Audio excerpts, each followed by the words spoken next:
What's up, Fiend fam? I'm sure you've noticed that I haven't uploaded anything recently, and for that, I am truly sorry. I've been dealing with some pretty difficult depression, and the winter weather has made it impossible for me to ride. In one sense, it was great that we didn't get our first real snow until January, but it also made it that much more difficult to deal with since I was able to ride a lot longer than I expected to. I know that I typically talk about mental health and positivity on Wednesdays, but this is something that I need to address. So many others deal with the same thing that I'm going through, and it's larger than just the motorcycling community. That said, this video is going to talk about something that hits home for me: seasonal affective disorder. As most of you already know, I'm someone who deals with depression and anxiety year-round. But due to some personal things and living in the Northeast, I typically have my worst bouts of depression during the winter months. It usually begins around Thanksgiving time, but because this winter was so late in getting here, it really didn't start taking hold until about a month ago. So, what is sad, how does it affect people, and what can we do about it? Let's take a look. It starts out simple enough. After the leaves have fallen off the trees, it starts to get colder. You may even start to get some snow on the ground. Then it hits you. You start being more tired. Your mood may swing, or you find yourself being overly anxious. Due to all that's going on with the pandemic, staying inside and munching on some high-carb comfort food sounds really good. On days off, it may even take an extra effort to get out of bed. Or you find yourself napping during the day. The dreariness outside the window is no help. All you can think about is spring. With sad, the biggest culprit is the lack of sunlight that we see. Daylight savings time, seriously, it's 2021, how is this still a thing? And generally less sunny skies, thanks snow, make getting out into those sweet, sweet rays more difficult than usual. It's not uncommon to commute to and from work in the dark, and if you're stuck inside in an office all day, it definitely doesn't help. All that causes our brains to work overtime producing melatonin. It's the hormone that regulates your body clock and sleep patterns. Add in that it's been linked with depression, and it's no wonder why we have SAD. I get cranky enough if my sleep is affected, throw in a hormone imbalance, and that's not good. I sometimes take melatonin when I'm dealing with insomnia. I should make a conscious effort to see if it affects my mood or depression next time. I digress though. Those that aren't living in the Rust Belt are a lot better off of those than us that do. That's why, all things considered, the farther north from the equator you live, the greater risk that you'll have some degree of winter depression. About 25% of people deal with some sort of winter blues. Most of the time it's, I can't wait for the snow to melt and for it to get warmer outside type, which might lead to some crankiness or putting on a few extra pounds. Then there are over 10 million Americans who have had more severe symptoms for more than 2 consecutive years, leading to the SAD diagnosis. To put things into perspective, half of the population that lives in the upper parts of the USA are affected by SAD, while only about 1% of Floridians are affected.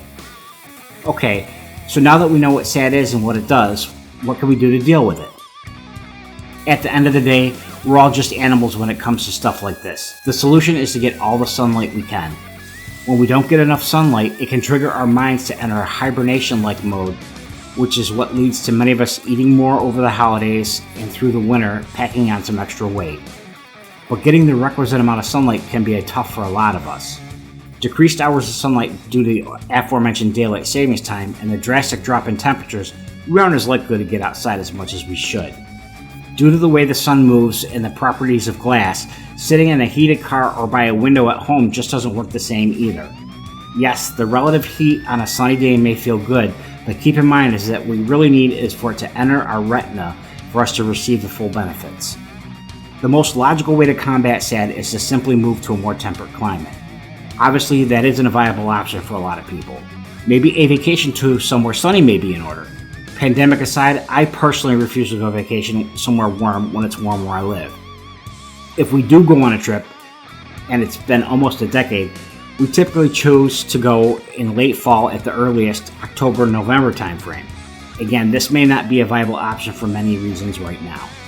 During the winter, getting enough natural sunlight can be difficult. Because of the cold, we're also less likely to go outside and get direct sunlight exposure, which in turn knocks us out of sync.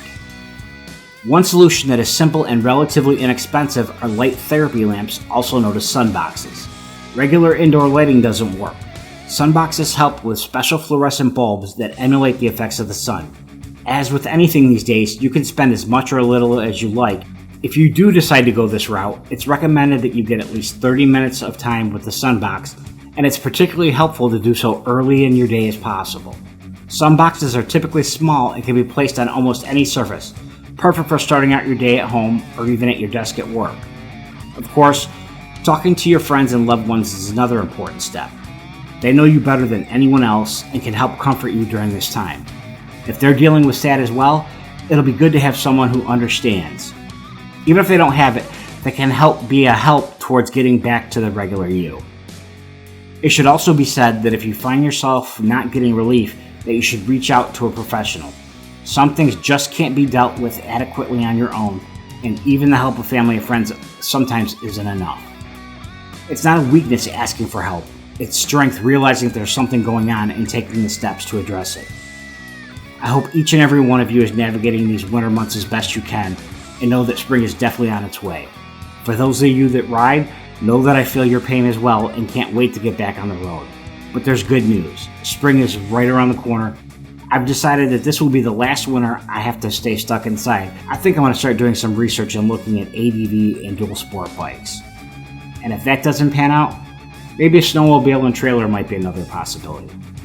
Okay, that'll do it for this video. If you're new here, I make weekly content on motorcycles and mental health and positivity. If you haven't yet, please subscribe. Click on the bell icon to be notified every time a new video is uploaded. If you like the video, leave a like and consider leaving a comment telling me what you do to deal with any seasonal issues you may have. As always, stay shiny side up. Throttle Fiend out.